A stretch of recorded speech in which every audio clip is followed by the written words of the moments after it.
જય સ્વામિનારાયણ બહેનો. જો આજે સોમવાર અને 16 તારીખ છે અને આપણે પ્યોરના પટોળા આવી ગયા છે. સોફ્ટ સિલ્ક છે. જો આમાં મને કશું પહેલાંની જેમ જ આમાં કંઈ ખબર નથી પડતી શું છે એ, પણ છે પ્યોરના. જો આ છે ને બોર્ડરવાળા છે. જો આ ટાઈપનું આખું તો પટોળું નથી ખોલાતું આને.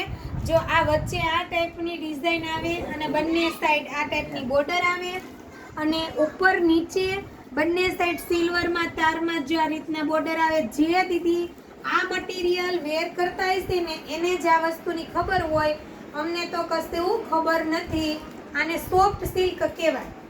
હવે જો જે પહેરતા હોય ને એ ફટાફટ અમને સ્ક્રીનશોટ લઈને મેસેજ કરજો.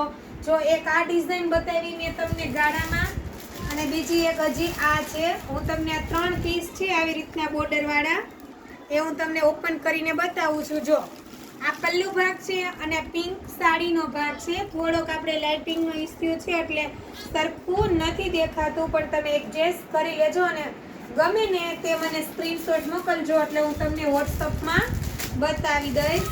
અને એક આપણે છે ગ્રીન કલર. બટા સાઈડમાંથી લે એટલે અંધારું ના પડે. સાઈડમાં રે થોડીક, બસ. જો આ ટાઈપનું રહેવાનું છે.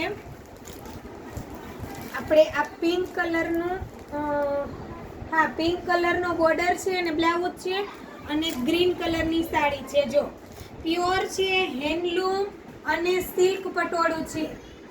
આ તો જે વાપરતા હોય ને આ વસ્તુ એ દીદીના મટીરિયલની ખબર હોય. આ 3 પીસ છે, આમાંથી જે તમને ગમે ને એ મને સ્ક્રીનશોટ લઈને મોકલજો. મોરપીચ, ગ્રીન અને pink. Okay Didi, thank you.